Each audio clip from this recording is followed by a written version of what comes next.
함께 은혜 받으실 말씀은 요한복음 1장 12절에서 13절 말씀입니다. 영접하는 자 곧 그 이름을 믿는 자들에게는 하나님의 자녀가 되는 권세를 주셨으니 이는 혈통으로나 육정으로나 사람의 뜻으로 나지 아니하고 오직 하나님께로서 난 자들이니라. 아멘. 하나님의 이름에 관한 이 내용이 굉장히 중요합니다. 우리가 예수를 믿는다라고 하는 것은요, 예수라고 하신 이 땅에 오셨을 때의 목수의 아들로 오신, 육신을 입고 오신 그 예수님이 사신 그 공생의 기간, 그 기간 동안에 예수만을 믿는 것 가져가기 위해서 잡는다. 하나님과 함께 내가 그것을 소유하기 위해서 내 것으로 만들어내는 거예요. 그 하나님의 이름은, 그 하나님의 아들이신 예수는 하나님과 함께 원래부터 계셨던 하나님이세요. 그래서 우리가 예수를 믿는다 그러면은 하나님께서 태초에 말씀으로 계시던 그때부터, 또 우리가 나중에 예수님께서 다시 이 땅에 오셔서 모든 사람들을 심판하시는 심판주로 오시는 재림의 예수까지 그 모든 전체적인 사람들이 함께 공유하면서 함부로 내 것으로 소유할 수 없는 그런 거룩한 이름입니다. 그 이름을 영접해야 된다. 그 이름을 네가 가져라. 이렇게 했을 때는 그것은 구약시대 사람, 이스라엘의 구약시대 사람들에게는 도저히 상상이 안 되는 그런 사건이라는 얘기죠. 그리고 그 이름이 얼마나 두렵고 또 얼마나 위대한 이름인지 함부로 여호와라는 이름도 부르지도 못했어요. 그 여호와라는 이름도 부르지도 못하고 또 그 이름을 함부로 기록하지도 못하고, 그게 너무너무 거룩한 이름이에요. 그러니까 인간으로 하여금 소유하기에는 너무나 큰 이름이라는 얘기죠. 그런데 하나님께서는 그 이름을, 하나님의 이름을 우리에게 주시고, 너희가 그 이름을 믿는 자, 그 이름을 믿는 자, 또 그 이름을 영접하는 자, 내 것으로 소유하라. 우리에게 주셨다는 거죠.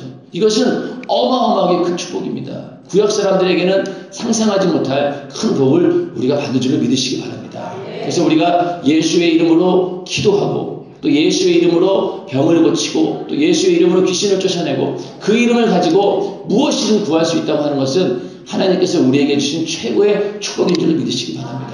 그래서 그 이름을 내가 소유했다고 하는 것은 하나님께서 우리 거듭난 자녀들에게 줄 수 있는 모든 것을 다 주신 거예요. 그 이름을 다 드려야 되는 얘기죠. 하나님께서 우리에게 이런 이름을 주신 이유는, 하나님은 영이시기 때문에 보이지 않죠. 누구도 볼 수 있는 사람도 없고 보는 사람도 없어요. 하나님은 보지 못합니다. 영적인 존재이시기 때문에. 그런데 이렇게 하나님의 보이지 않는 하나님을 인간들에게 보일 수 있는 그 유일한 방법이 뭐냐면 바로 그 이름을 공개하는 거예요. 이름을 공개하는 것. 모세가 이제 떨기나무 밑에서 하나님의 부르심을 받고 이스라엘을 구원하기 위해서 하나님께서 부르셨어요. 그때 이제 모세가 하나님께 얘기를 합니다. 내가 이스라엘 백성들에 가서 당신을 소개해야 되는데 도대체 뭘로 소개합니까? 당신의 이름이 무엇입니까? 그 이름을 물어볼 때 그때 나는 스스로 있는 자니라, 여호와니라, 그리고 또 아브라함의 하나님, 이삭의 하나님, 야곱의 하나님, 너희 조상의 하나님, 바로 스스로 있는 자 여호와니라 하면서 그때 이제 여호와라고 하는 이름을 공개하게 됩니다. 모세가 이제 그 이름을 가지고 내가 명령받은 그 하나님이 어떤 하나님이냐, 바로 여호와 하나님이시다 이러면서 그때부터 그 하나님의 이름이 공개되기 시작되는데, 이 여호와라고 하는 이름은 지존자, 유일하신 분, 또 조물주, 창조되지 않은 신, 이런 의미들이 있는 거예요. 그러니까 유일하신 분이고 다른 신들처럼 하나님께서 만든 피조물들이 아니라는 얘기죠. 세상에 있는 수많은 이방신들이 있고 또 세상에 많은 이렇게 잡신들이 있잖아요. 그런 신들은 그 원조가 어디겠어요? 타락한 천사들이에요. 그렇죠? 타락한 천사는 하나님이 만드신 피조물이라는 얘기입니다. 그렇기 때문에 이 땅에 있는 모든 그 신들은 한마디로 얘기해서 하나님께서 창조한 창조물에 불과하다는 거예요. 그러나 하나님이라고 하는 여호와, 그 신은 창조되지 않은 홀로 스스로 계신 분이다. 영원히 유일하신 하나님이시다. 그런 이름을 나타내는 겁니다. 이름이라고 하는 것은 여러 가지 의미가 있는데, 그 이름을 딱 대면은 그 사람 전체를 우리가 알 수 있죠. 우리가 박근혜 대통령이나 그러면은 그 박근혜 대통령이 살아온 생애가 우리들의 생각 속에 쭉 있는 거예요. 아, 그분은 박정희 대통령의 딸이고, 여러 가지 우리들 나름대로 그 사람을 알고 있는, 그 사람의 생애에 대해서 인식하고 있는 부분들을 가지고 그 이름을 부르게 됩니다. 그리고 또 각자 우리가 가지고 있는 이름을 보면서 사람들을 떠오르게 되죠. 간혹가다 이제 성도들의 저 이름을 잘 모릅니다. 그런데 얼굴은 알아요. 오래되신 분들은 얼굴은 기억하는데 그분의 이름을 대면은 전혀 기억 못해요. 그러다가 이제 그 이름하고 이제 딱 매치가 되는 순간이 있어요. 아, 그분이구나. 항상 강단에서 이렇게 불려지는데 이름이 그분 얼굴이 어떻게 생겼을까 궁금했는데 나중에 이제 그 이름하고 얼굴하고 딱 매치가 되니까 아, 그분이구나. 또 어떤 경우에는 그만큼 이름이라고 하는 것은 그 사람을 나타낼 수 있는 유일한 방법이죠. 똑같이 눈이 두 개고 코도 하나고 입도 하나고 대부분 머리도 새카맣고 아무리 말로 표현한다고 해서 그 사람을 표현할 수 없잖아요. 어지간히 뭐 특별하게 생기지 않는 이상은 다 비슷비슷합니다. 만약에 이름이 없다고 하면은 참 부르기가 어려운 거죠. 이름도 굉장히 길어질 것 같아요. 어떤 사람은 뭐 여러 가지 이름을 불러야 되는데 이름이 있기 때문에 우리는 그 이름을 가지고 그 사람을 짐작할 수도 있고 그 사람이 어떤 사람인가를 우리가 분명히 알 수 있다는 얘기입니다. 그 이름이 있다고 하는 것은 바로 자기의 존재를 나타내는 것이죠. 존재가 바로 자기 이름입니다. 죄수들은 이름이 없어요. 이름이 불려지지 않고 항상 뭘로 불려집니까? 번호로 불려지잖아요. 죄수 번호 몇 번. 그 사람들은 죄인이기 때문에 이름조차 불릴 그런 가치가 없다. 그런 의미에서 그런 것들을 인식시키기 위해서 그들에게는 이름이 주어지지 않습니다. 그냥 하나의 번호가 주어지는 것이죠. 여자분들도 예전에는 자기 이름이 결혼하고 난 다음부터 잊혀지기 시작하면서 누구 엄마 뭐 이런 식으로 자기 이름이 아닌 다른 이름으로 자꾸 불려지다 보니까 나중에 가서는 도대체 내가 누구인가 하면서 정체성을 잃어버리는 경우가 있는데 그런 것처럼 이름이라고 하는 것은 바로 자기 자신의 존재를 나타내는 것이죠.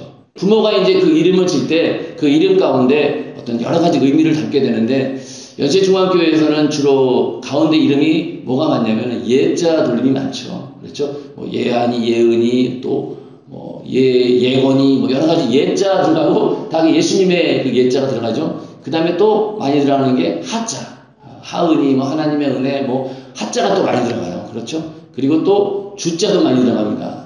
저희 아들 둘이 있는데 큰아들 이름은 주영입니다. 주님께 영광을. 그리고 둘째 아들은 주찬이에요. 주님께 찬양을. 이런 식으로 우리 교회에 보면은 이 주자, 예자, 하자가 들어간 이름들이 굉장히 많습니다. 그게 다 뭡니까? 그 이름대로 되기를 원하는 그런 부모의 심정인 것이죠. 그래서 그 이름대로 그 이름값을 하기를 원하고 이스라엘에서도 이름을 줄 때마다 항상 그 자녀가 이렇게 되었으면 좋겠다. 하나님의 섭리 가운데 이런 사람이 되었으면 좋겠다라는 그런 의미로 이름을 짓게 됩니다. 그래서 그 이름이라고 하는 것은 그런 자기의 존재를 나타내고 또 그 이름 가운데 어떤 섭리와 뜻을 포함하고 있다는 것이죠. 또 그 이름은 어떤 가치를 나타내기도 합니다. 그래서 우리가 그 이름이라고 하면은 이제 뭐 유명 브랜드 이런 얘기를 많이 하잖아요. 그 브랜드만 딱 봐도 이름만 딱 봐도 아 저거는 명품이구나 라고 하는 그런 것들을 딱 표시가 되잖아요. 그래서 명품일수록 그 이름의 가치가 대단히 높죠. 핸드백 하나에 몇 천만 원짜리가 있고 도저히 우리 남자들의 시각으로는 이해가 안 될 만큼 비싼 가격이 책정되어 있는데 그게 바로 이름값입니다. 그래서 어떤 이제 유명한 그런 장인들은 자기 이름이 곧 브랜드가 되는 경우도 있죠. 피에르 가르땡 이런 이름들이 입셀로랑 이런 것들이 전부 다 유명한 디자이너들의 이름입니다. 왜? 그 이름값을 하기 때문에 저 사람이 만들었다고 하면은 이게 확실하다. 그러다 보니 이제는 뭐 그런 명품뿐만이 아니라 뭐 김밥집을 하더라도 뭐 누구누구 김밥 또 뭐 하더라도 자기 이름을 걸고 음식점을 하는 사람들도 있습니다. 그건 결국 뭡니까? 그 이름을 가지고 내가 확실히 보장한다는 얘기죠. 맛을, 품질을 내가 확실히 보증한다. 그래서 그 이름을 걸고 음식점을 차리는 거죠. 그런 것처럼 이름이라고 하는 것은 그 안에 어떤 그 가치가 담겨져 있다고 하는 것. 그래서 우리가 예수의 이름을 가졌다라고 하는 것은 하나님의 아들의 그 가치가 우리 안에 있다는 거잖아요. 그러니까 이게 얼마나 대단한 일입니까? 그리고 연세중앙교회 교인이다 라고 그러면은 연세중앙교회라고 하는 그 이름값이 또 있어요. 연세중앙교회 그러면은 다른 사람들이 알고 있기로 그 교회는 정말로 기도 열심히 하는 교회, 하나님 말씀대로 죽고 사는 그런 교회, 또 정말로 성령이 충만한 그런 교회다. 그러다 보니 연세중앙교회 다닌다 그러면은 다 그 정도의 이름값을 하는 줄로 아는 거예요. 그러면서 연세중앙교회에 대해서 잘 아는 사람들은 대단한 믿음을 갖고 계시군요 이러면서 아마 우리를 우러러볼 수 있어요. 그 교회에서 얼마나 신앙생활 하셨어요? 한 10년 했습니다. 그러면 굉장하시네요 하면서 굉장히 연세중앙교회라는 이름값 때문에 윤석재 목사님이라고 하는 그 이름값 때문에 우리도 덩달아서 그만한 가치가 올라가는 경우가 있다는 얘기죠. 그만큼 이름이라고 하는 것은 여러 가지 의미를 가지고 있습니다. 또 그 이름은 또 어떤 권리를 행사할 수도 있죠. 권리를 행사할 수 있습니다. 직장에 다닐 때 보면은 이제 우리가 결제라고 하는 걸 하잖아요. 결제를 이제 예전에는 뭐 도장을 찍었는데 요즘에는 다 자기 사인을 하게 됩니다. 그러면은 결제를 한다고 하는 건 뭐예요? 내가 그만한 권한이 있다는 얘기입니다. 저도 이제 그 직장 다닐 때, 그러니까 대리 때였던 것 같아요. 대리 때였는데 그때 처음으로 전결권이라는 걸 얻었어요. 올라오는 결제 내용 중에서 한 5만 원 이하인가 아주 작은 소액의 경우는 그냥 네 손에서 결제를 해라. 그러면 이제 그거 들고 그 윗사람한테 안 가도 돼요. 내 손으로 결제가 되는 겁니다. 근데 그게 처음에는 굉장히 이게 뿌듯하더라고요. 이제는 내가 전결자다. 여기서 내가 끝난다. 그래서 그 뒤는 쫙 지워버리고 전결 이렇게 쓰면서 내가 사인을 합니다. 그러면서 이제 점점 이제 지위가 높아갈수록 어떻습니까? 그 결제 권한이 늘어나게 되죠. 그러면은 결제 권한이 이제 대리, 과장, 뭐 부장, 이사, 사장까지 가게 되면은 이제는 항상 맨 꼭대기에다 결제하는 최종 결제권자가 되는 거죠. 그만큼 그 사람이 가지고 있는 권리가 거기에 있다라고 하는 것입니다. 또 이제 직장생활 하면서 가장 큰 권리는 이 법인 카드를 쓴다는 권리죠. 그러니까 그 팀장이나 팀장이 되고 되면은 그 밑에 있는 사람들이 그 사람을 잘 따르는 이유 중에 하나가 그 사람이 좋은 리더십을 가지고 또 여러 가지 뭐 리더십이 있어서 그런 것도 있겠지만은 근본적으로는 그 결제할 수 있는 권한을 가지고 있다는 얘기죠. 법인 카드를 쥐고 있다 그러면은 항상 그 사람 곁을 따라다니면은 항상 뭔가 얻어먹을 수 있어요. 왜냐하면 그 사람은 자기 돈으로 쓰는 게 아니라 회사에서 허락한 범위만큼 마음 놓고 신용카드를 쓸 수 있기 때문에. 그래서 저도 이제 직장 다니면서 한 번은 제 위에 계신 분이 이사님이셨는데 그분이 그 법인카드를 갖고 계셨어요. 그러다 보니 점심만 되면은 혼자 먹기는 좀 그러니까 자꾸 저랑 같이 이제 가는 거예요. 그러면은 그 동네에 있는 좋은 집은 다 가는 겁니다. 왜? 그 법인카드가 있으니까. 그러면서 자기가 쓸 수 있는 범위 내에서 항상 그 카드를 쓰게 되는 거예요. 그건 결국 뭡니까? 그만큼 자기에게 맡겨준 그 이름의 가치가 있다는 얘기죠. 그 사람의 가지고 있는 그런 그 이름값을 하고 있다는 얘기입니다. 그래서 그런 것들을 우리가 이 세상에서도 얻기 위해서 내가 더 큰 권리를 얻기 위해서 직장인들은 뼈가 빠지도록 일하는 이유가 조금이라도 내가 그런 권리를 확보하기 위한 것입니다. 그래서 우리가 예수의 이름을 가지고 있다라고 하는 것은 정말로 어마어마한 결제권을 가지고 있는 것이고 또 어마어마한 권리를 우리가 가지고 있다는 얘기죠. 왜? 하나님께서 우리와 함께 하신다고 하는 그런 의미이기 때문에 예수의 이름 속에는 모든 것들이 다 들어있습니다. 그것을 우리에게 그냥 거저 주신 거예요. 솔직히 우리가 그걸 어떻게 사용할지 하나님도 불안하지 않겠어요? 그럼에도 불구하고 우리에게 그 이름을 맡겨주시고 그 이름을 사용하라고 주신 겁니다.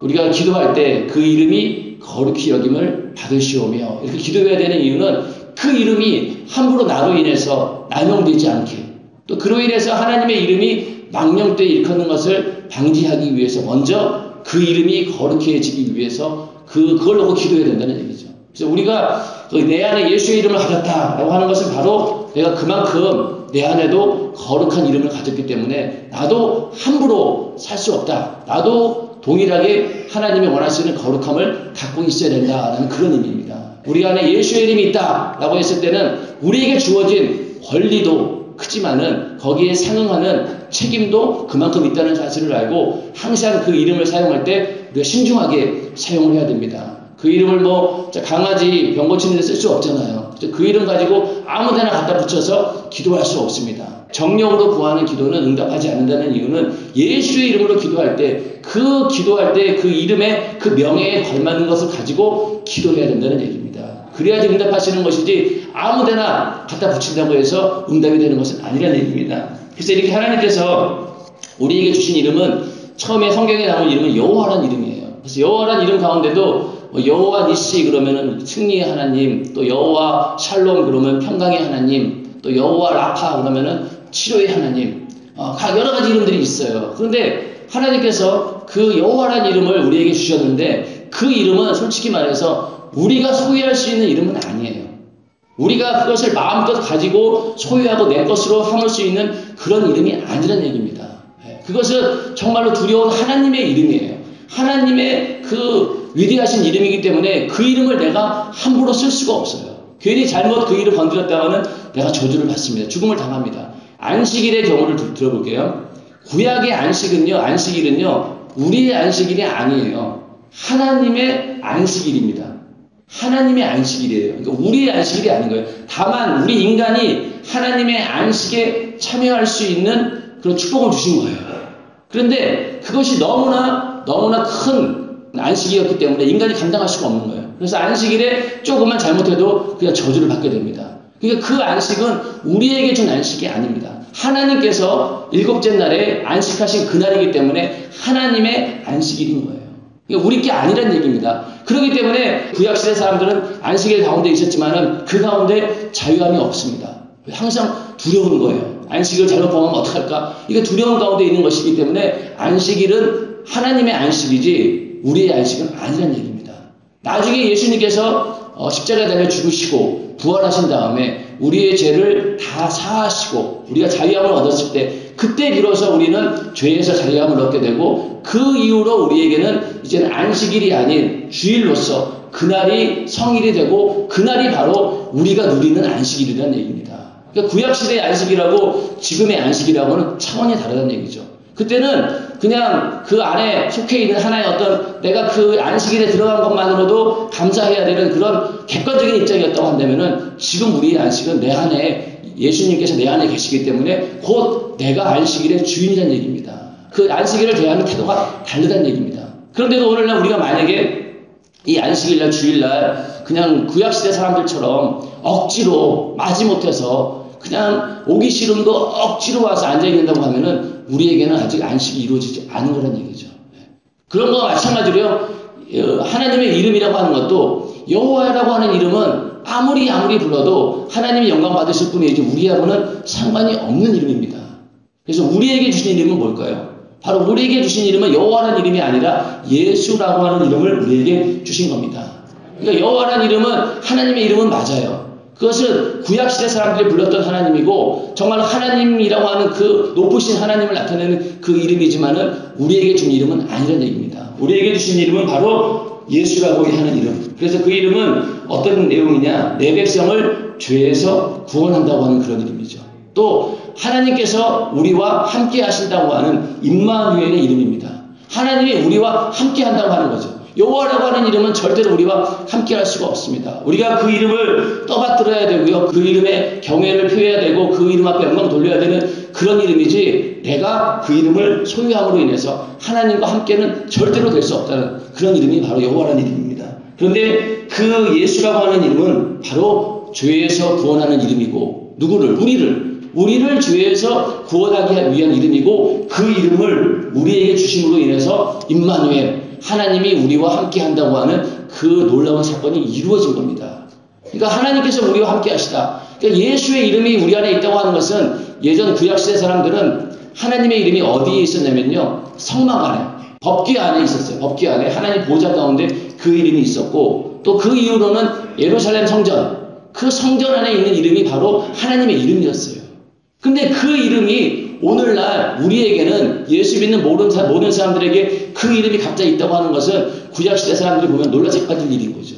아, 그 대단한 이름이 우리가 정말로 먼 나라에 있으면서도 그 멀리 있는 예루살렘 성전을 바라보면서 기도했던 그 이름이 지금 당신들한테 있다는 말입니까? 아마 그 사람들은 이해를 못한다는 얘기죠. 그러나 예수를 믿고 성령으로 거듭나서 성령의 전이 된 사람은 우리가 하나님의 성전으로서 그 예수의 이름이 내 안에 있다고 하는 것, 이것은 정말 구약시대 사람들로서 이해하지 못할 큰 복을 받았다는 것이죠.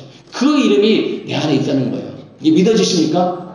네, 믿어지셔야 되고요. 그 권리를 우리는 더 많이 누려야 된다는 얘기입니다. 근데 이제 아무리 우리는 그렇게 예수 이름이 나에게 있다고 해도 그것이 실감나지 않아요. 그 이름보다 오히려 차라리 뭐 돈 얼마가 더 중요하게 보이고 그 예수 이름보다 더 다른 것들이 더 크게 보이지 내가 가지고 있는 예수 이름 크게 느껴지지 않았습니다. 그러나 그 이름을 주기 위해서 하나님의 아들이 대신 죽으셨다고 하는 것, 하나님의 아들이 그 죽음의 대가를 지불하고 주신 이름이 바로 예수 이름이라고 할 때 그 이름이 얼마나 대단한 이름이고 또 그 이름으로 무엇이든 구하라고 했기 때문에 그 이름만 가지고 있다면 우리는 많은 키를 가지고 있는 건 똑같은 거예요. 무엇이든 할 수 있는 그런 이름인 거죠. 그런데 우리는 그 이름의 크기와 넓이와 부피 이런 어떤 하나님의 주신 축복을 다 이해하지 못하는 것이 안타까운 일이죠. 그래서 우리는 예수의 이름이 내 안에서 100% 나타날 수 있도록 항상 기도하고 그 이름의 권세가 우리의 삶 가운데 충만하기를 항상 기도해야 될 줄로 믿습니다. 예수의 이름이라고 하는 것은 하나님의 이름인데 원래는 이 이름도 하나님 아버지가 가지고 있던 이름이었습니다. 그 이름을 아들 예수에게 주었고요. 다시 그 이름을 누구에게 주었냐면은 성령에게 주게 됩니다. 그래서 성경에 보면은 요한복음 17장 11절에서 12절에 보면은 이건 예수님께서 하나님께 기도하는 내용이에요. 거기에 뭐라고 하냐면은 내게 주신 아버지의 이름으로 저희를 보존하여 주시옵소서. 내게라고 하는 말은 예수님입니다. 예수님께서 하신 말이 뭐냐면 내게 주신 아버지의 이름. 그러니까 아버지의 이름을 내가 받아서 이 땅에 왔다는 거잖아요. 그래서 그 이름은 원래 하나님 아버지가 가지고 있었던 이름입니다. 그러니까 원래 우리는 자꾸 예수 이름 그러면은 이 땅에 오셔가지고 우리가 성경에 보아왔던 공생의 기간 동안 보아왔던 그 육신을 입고 오신 예수만 생각하는데 그 이름은 원래 하나님과 함께 하던 이름이었다는 얘기죠. 하나님이 가지고 있던 이름이었어요. 그 이름을 이제는 아들에게 준 겁니다. 그러고 나서 요한복음 14장 26절에 보면은 보혜사 곧 아버지께서 내 이름으로 보내실 성령. 이 성령도 뭐냐면은 예수의 이름으로 보낸다는 거예요. 그러니까 원래는 아버지가 가지고 있다가 그것을 아들에게 주었고 그 아들이 다시 그 이름을 누구에게 준 겁니까? 성령에게 준 거예요. 그러면 오늘날 내가 성령을 받았어요. 그럼 내 안에 뭐가 있는 거예요? 이 예수의 이름이 있는 거잖아요. 아버지가 가지고 있던 이름, 아들이 가지고 있던 이름, 성령을 통해서 그 이름이 내 안에 있다는 거예요. 그러니까 마치 그 바톤을 가지고 이렇게 릴레이 경주할 때 바톤을 이렇게 전달해 주잖아요. 첫 번째 개주자가 막 뛰어가다가 그 다음 개주자에게 넘겨주고 그 다음에 넘겨주고 이런 것처럼 아버지가 가지고 있던 이름을 아들에게 주고 그 아들의 이름을 다시 성령에게 주었다는 겁니다. 그 이름이 우리 안에 성령으로 와 계시다는 거죠. 믿으시면 아멘 하시기 바랍니다. 그러니까 그 아버지의 이름, 아들의 이름, 성령의 이름인 예수의 이름이 내 안에 있다고 하는 것은 하나님 아버지와 아들과 성령으로 이루어진 그 구원의 엄청난 스케줄이 우리 안에 쑥 들어와 있는 거예요. 한 번에. 구약시대 사람들은 이걸 다 보지 못했습니다. 앞에 그냥 예고편만 본 거예요. 예고편만. 그냥 본 영화는 보지 못하고 예고편만 잠시 보고 야 뭔가 대단한 것이 있겠구나 하면서 그것을 기다리다가 죽은 사람입니다. 근데 우리는 어떤 사람들인가요? 예고편뿐만이 아니라 그 안에 있는 거 시작부터 해서 끝까지 다 본 사람들인 거예요. 그래서 우리는 그만큼 구약시대 사람들에 비해서는 엄청나게 큰 복을 받았는데 이 예수의 이름을 그래서 성경에서는 마태복음 28장 19절에 보면은 아버지와 아들과 성령의 이름으로 침례를 주고 이렇게 말씀하고 있어요. 아버지와 아들과 성령의 이름으로 침례를 주고 그러니까 우리는 아버지와 아들과 성령 성삼위일체 하나님의 이름으로 우리는 침례를 받은 겁니다. 그러고 나서 사도행전 2장 38절에 가서는 뭐라고 얘기하고 있냐면 예수 그리스도의 이름으로 침례를 받고 죄사함을 얻으라. 결국 이건 뭐예요? 예수 그리스도의 이름이 곧 아버지와 아들과 성령의 이름이라는 말이죠. 이 두 구절을 비교해 봤을 때 마태복음 28장에서는 아버지와 아들과 성령의 이름으로 침례를 주라고 했고 사도행전에 가서는 예수 그리스도의 이름으로 침례를 받고 결국 그 이름이 그러니까 아버지와 아들과 성령의 이름이 곧 예수의 이름이다 라는 그런 말씀인 거죠. 그래서 우리는 예수의 이름이 그 이름 가운데 아버지와 아들과 성령의 이름이 싹 다 들어있다는 얘기입니다. 그렇기 때문에 이 이름이 더 큰 이름인 거죠. 하나님의 모든 구원의 계획이 완성되어 있고 더 중요한 것은 나에게 준 이름이라는 거죠. 하나님께서 내가 불러야 할 이름, 나를 구원해 주시는 이름, 또 나에게 가지라고 주는 이름은 바로 예수의 이름이라는 얘기입니다. 그래서 이제 교회에서도 보면은 나이 드신 분들은 이제 기도할 때 하나님 여호와여 이렇게 기분 점잖해 보이는 것 같고 장년층 되는 사람들은 주여 이렇게 불러야 되고 이제 어린애들이나 이제 예수님 이렇게 부르잖아요. 근데 사실 엄밀히 따지면 우리가 불러야 될 이름은요 예수 이름을 불러야 됩니다. 그래서 우리가 주여 주여 주여 할 때 이 주여 아래는요 바로 예수여라는 뜻이 들어가 있는 거예요. 그러니까 우리가 불러야 될 이름은 예수의 이름인 줄 믿으시기 바랍니다. 그래서 우리가 예수님의 이름으로 기도합니다. 이 예수라는 이름을 자꾸 써야 되는데, 이제 이게 처음에 그런 건 괜히 예수님 그러면은 좀 어려 보이고 이러니까 예수님이라는 말을 안 쓰고 항상 뭐냐면 주여, 이렇게 여호와여 이렇게 쓰는데, 그래서 여호와라고 하는 이름은 모든 사람이 영화롭게 하고 또 존중하고 섬기게 하기 위해서 존재하는 그런 이름입니다. 함부로 소유할 수 없는 그런 모든 많은 사람들의 이름인 거예요. 그런데 이 예수의 이름은 바로 개인이 영접해서 소유할 수 있는 임마누엘의 이름이라는 얘기죠. 내 것으로 삼을 수 있는 그런 이름이라는 거예요. 이게 큰 차이가 있는 겁니다. 그러니까 아무리 여호와의 이름을 불러도 그 이름이 하나님의 영광 받으시겠지만은 그러나 내 것은 아니라는 얘기죠. 그러나 예수의 이름은 부르면 부를수록 내 것이 되고, 부르면 부를수록 그 예수의 이름으로 인해서 내 안에 있는 질병과 저주와 고통이 떠나가고, 또 근본적으로 그 이름으로 인해서 내가 지옥에서 죄사함 받는 축복을 받게 된 건 아니겠습니까? 그러니까 우리가 불러야 될 이름은 예수의 이름이라는 얘기죠. 그래서 여호와라고 하는 이름은 구약시대에 성전에 두었던 그 이름이었고, 오늘날 예수의 이름은 내 안에 계시는 이름입니다. 그리고 이 여호와라고 하는 이름은 항상 섬겨야 되고 영광 돌려야 되고 함부로 부를 수 없는 그런 이름이었지만은, 이제 예수의 이름은 우리에게 기업으로 주신 이름인 거죠. 내가 소유하고 그것을 내가 기업으로 가지고 누릴 수 있는 그런 이름으로 주셨다는 것입니다. 그래서 이 예수의 이름은 누가 가질 수 있느냐? 자녀의 본체를 가진 자가 가질 수 있다는 얘기죠. 그리고 예수의 이름을 주었다고 하는 것은 바로 자녀의 본체가 있다는 것인데, 여호와라고 하는 이름은 자녀가 아닌 백성들입니다. 종의 신분으로서 받은 사람들의 구원의 이름인 거죠. 그러니까 이스라엘 백성들에게 주신 그 여호와라고 하는 이름은 이스라엘 하나님께서 선택한 그 민족에게만 주신 이름이고, 그 민족에게만 구원의 이룬, 구원이라고 하는 것도 지금 우리가 받은 죄에서 자유한 영원한 이런 영생을 얻는 구원이 아니죠. 그들을 애굽의 어떤 압제 가운데서 출애굽하신 구원해 주신 하나님, 그들을 끝까지 그렇게 애굽에서 끄집어내서 가나안으로 인도하신 그런 하나님, 아주 부분적인 구원에 불과합니다. 그러나 우리가 부르는 그 예수의 이름은 우리를 저 영원한 지옥에서 우리를 살리신 이름이고, 그로 인해서 천국에서 영원히 영생할 수 있는 이름이기 때문에 그 이름하고 같은 구원이긴 하지만은, 말은 같은 구원이지만은 우리와는 차원이 다른 그런 구원의 역사인 줄 믿으시기 바랍니다. 그래서 이스라엘 사람들은 아직도 하나님을 여호와라고 부릅니다. 왜? 그들은 예수를 구세주로 믿지 않기 때문에. 아직도 그들은 여호와를 찾고 있어요. 예수를 안 부릅니다. 그들은 아직도 하나님을 아버지라고 부르지 못하죠. 여전히 그들에게는 두려운 하나님이고, 하나님의 백성으로서 왕으로서 섬겨야 될 그런 이름이지, 우리처럼 하나님을 아버지라고 부르지는 못한다는 얘기입니다. 그래서 우리는 예수의 이름을 불러야지 그 이름 안에 영생이 있고, 그 이름 안에 생명이 있고, 또 그 이름 안에 구원이 있고, 그 이름 안에 죄사함이 있고, 또 그 이름을 믿지 않으면 어떻게 되냐? 영원한 심판을 받는다고 했어요. 이 이름은 우리에게 주신 정말 축복된 이름이지만은, 그 이름을 영접하지 않는 자, 믿지 않는 자들에게는 영원한 심판이 주어진다. 그래서 이것이 이제 우리가 죽은 다음에는 이 예수의 이름이 우리에게는 심판의 이름이 되는 거죠. 그 이름을 믿지 않는 자들에게는 영원한 심판이 있다고 했기 때문에, 그때 가서는 또 주님께서 이 땅에 재림하실 때, 그때 오실 때는 예수님께서 우리를 심판하는 권세를 가지고 오십니다. 그때 상황이 다르다는 얘기죠. 그러나 하여튼 우리에게 주신 이름은 바로 예수의 이름이고, 그 이름 가운데 모든 영생의 축복이 있는 줄로 믿으시기 바랍니다. 그래서 하나님께서는 제3계명에 내 이름을 망령되이 일컫지 말아라. 그리고 또 하나님은 질투하시는 하나님이다. 그래서 우상숭배라고 하는 것은요, 하나님의 이름을 부르지 않고 다른 신들의 이름을 부르는 거잖아요.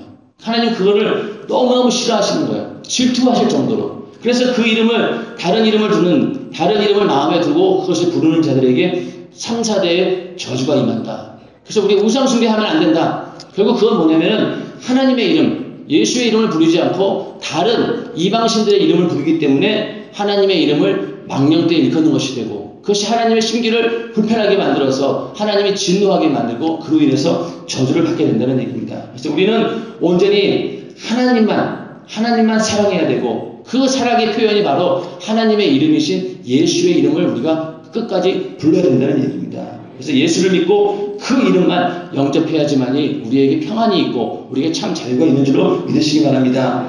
천하 인간에게 구원을 얻을 다른 이름은 준 적이 없다. 다른 이름은 부르지도 말라는 얘기죠. 그 이름 불러봐야 너에겐 이득이 없다, 소용이 없다. 너희는 예수의 이름을 불러야 된다. 예수의 이름으로 기도하고 예수의 이름으로 질병을 몰아내고 예수의 이름으로 귀신을 쫓아내고 예수의 이름을 가지고 우리가 하나님께 모든 것을 아뢰 때 하나님께서 해결해 주시는 것이지 다른 이름으로는 절대 구원이 없다는 것입니다. 예수의 이름을 가진 자, 우리는 그것으로 인해서 엄청나게 큰 복을 받은 겁니다. 하나님께서 우리 인간에게 주시는 최고의 복은요, 성령을 우리에게 주시는 겁니다. 왜? 십자가의 사건이 있었기 때문에 성령을 받을 수 있지만은 만약에 십자가의 사건으로 끝났다고 하면은 그 구원을 유지할 길이 없어요. 우리는 그렇지 않습니까? 성령을 받아야지만이 성령과 함께 그 이름이 보존되어 가는 것이지, 성령이 없다고 하면은 예수의 이름은 우리가 망각할 수밖에 없다는 얘기입니다. 우리의 구원을 지키는 분이 바로 성령이기 때문에 우리는 예수의 이름으로 오신 성령, 그것이 우리에게 너무너무 감사한 일이죠. 성령까지도 바로 예수의 이름으로 우리에게 보내주셨다. 십자가를 믿는다. 부분적으로는 맞는 이야기예요. 십자가에 달리신 예수 그리스도의 고난을 우리가 믿고 또 십자가에 달려 죽으시고 부활하신 예수를 믿는 것 맞습니다. 그러나 더 근본적으로 우리가 믿는 것은 바로 예수의 이름을 믿는 것이죠. 예수님의 십자가 사건은 아까 말씀드린 것처럼 인자의 모습으로, 인간의 모습으로 이 땅에 오셔서 육신을 입고 십자가에 달려 고난당하고 죽으시는 모습인 거예요. 그렇죠? 그러니까 하나의 어떤 전체적인 예수의 이름 가운데 부분이라는 얘기죠. 그러나 그것이 절정이고 결정적인 역할을 하게 됩니다. 그러나 그것이 전체적인 예수의 이름은 아니라는 얘기죠. 예수의 이름은 하나님께서 영원전부터 우리를 구원하기로 작정하시고 우리를 택하시기로 작정하시고 구원의 뜻을 정하시고 그 뜻대로 그 아들이 이 땅에 오셔서 그 뜻을 그대로 실행하시고 그 다음에 그 뜻을 다시 성령에게 맡겨서 성령으로 하여금 그 복음을 전하기 위해서 모든 사람들이 예수의 이름을 소유해서 구원받을 수 있도록 하는 것, 이 전체적인 이름이 바로 예수의 이름이라는 것이죠. 우리는 그 이름으로 구원을 받았고 그 이름을 내 안에 소유한 줄로 믿으시기 바랍니다. 그래서 예수 이름을 내가 소유했다라고 하는 것은 하나님께서 우리에게 그만한 권세와 권리를 주신 것도 사실이지만은 반대편으로 또 한편으로는 우리와 함께 우리도 예수님이 걸어갔던 고난의 길을 동참해야 된다라는 예수와 동일한 공생애를 살아야 된다. 예수님께서 행했던 그 공생애의 길을 우리도 똑같이 살아야 된다라는 그런 의미가 있죠. 왜? 예수의 이름을 영접하는 것은 곧 자녀가 되는 권세를 주셨다고 했으니까 예수의 이름을, 예수를 믿는 것, 그것은 바로 자녀가 되는 권세를 받은 거죠. 자녀이면 후사이고 또 그 후사는 고난도 함께 받는다고 했기 때문에 우리가 예수의 이름을 믿는다. 그러면은 하나님께서 우리에게 허락하신 그 고난을 우리가 받아들여야 된다는 얘기죠. 고난과 함께 따르는 축복이 우리에게 있다는 것입니다. 그래서 우리는 그리스도의 어떤 공생애를 예수님께서 이 땅에 부활 승천하시고 다 이루셨지만은 그 이후로 성령을 보내셔서 하지 못한 일들을 하셨어요. 그 성령으로 쓰임받는 사람들이 바로 우리들이죠. 그렇기 때문에 우리는 성령께서 예수의 두 번째 공생애를 이루시는 겁니다. 성령으로. 성령이 하시는 일이 뭐예요? 예수님이 했던 일을 똑같이 하지 않습니까? 그래서 성령 받은 제자들, 사도들이 나갔을 때 예수님처럼 병든 자를 일으키고 또 죽은 자를 살리고 또 그 이름의 권세 앞에 막 귀신들이 떠나가고 예수님과 똑같은 일들을 벌인다는 얘기죠. 그건 결국 뭐냐면은 예수와 동일한 공생애가 성령으로 이루어지는데 그 성령에 쓰임받는 사람이 바로 누구냐? 바로 나라는 거죠. 예. 그렇기 때문에 우리도 사도 바울처럼 또 제자들처럼 쓰임받을 수 있는 길이 바로 내 안에 성령이 있기 때문에 그런 것입니다. 성령으로 함께한다고 하는 것, 그것은 예수의 이름이 나와 함께하는 것이고 그 이름으로 인해서 내가 고난에 처할 수도 있다. 그 고난을 우리가 이겨내고 그 고난을 내가 기업으로 받아서 그것을 하늘나라의 큰 상으로 바꿀 수 있는 그런 기업을 우리에게 주신 것이다. 그런 고난도 함께하는 호사라는 점에서 예수 이름도 그런 의미를 가지고 있는 것입니다. 예수의 이름을 내가 소유했다라고 하는 것은 하나님의 모든 뜻이 내 안에 이루어졌다는 그런 얘기죠. 아버지의 뜻, 아들의 생애, 성령의 역사까지 전부 다 내 안에 이루어진 이름이기 때문에 그 이름은 정말로 거룩한 이름이고 함부로 예전에는 두려워서 아무나 부르지 못하는 그런 이름이어서 두려운 일이지만 이제는 너무나 그것이 거룩한 이름이고 내가 감당하기에 너무나 부족하기 때문에 너무나 감사하면서도 한편으로는 그것이 두려운 이름이 되는 것이죠. 예수의 이름이 거룩함을 이룰 수 있도록 내가 항상 거룩함을 유지해야 되는 이유도 내 안에 너무나 큰 이름이 들어있기 때문에 그 이름값을 내가 하기 위해서는 나도 거룩해야 된다는 것입니다. 그러나 이러한 모든 일들이 구약시대 사람들처럼 억지로 그냥 저주받지 않으려고 마지 못해서 그런 비자발적인 행동이 아니라 오늘날 우리에게는 그렇게 두렵고 부담스럽긴 하지만은 그것을 능히 이길 수 있는 힘까지도 함께 주신다는 거예요. 그렇기 때문에 부담스럽지 않은 거예요. 아무리 우리에게 고난이 오고 어려움이 온다 할지라도 하나님께서 함께 하시기 때문에 내 안에 주님이 계시기 때문에 그런 것들을 이길 수 있다는 얘기죠. 우리가 살아온 날들을 보면은 어려운 일들이 얼마나 많았습니까? 돌이켜보면은 야, 이게 도대체 내가 인간의 힘으로 어떻게 해결했을까? 그러나 다 해결이 되고 지금까지 오지 않았습니까? 그게 다 하나님께서 함께 하셨고 우리는 할 수 없으나 성령께서 함께 하셨기 때문에 지금까지 모든 일들을 이루어진 줄을 믿으시기 바랍니다.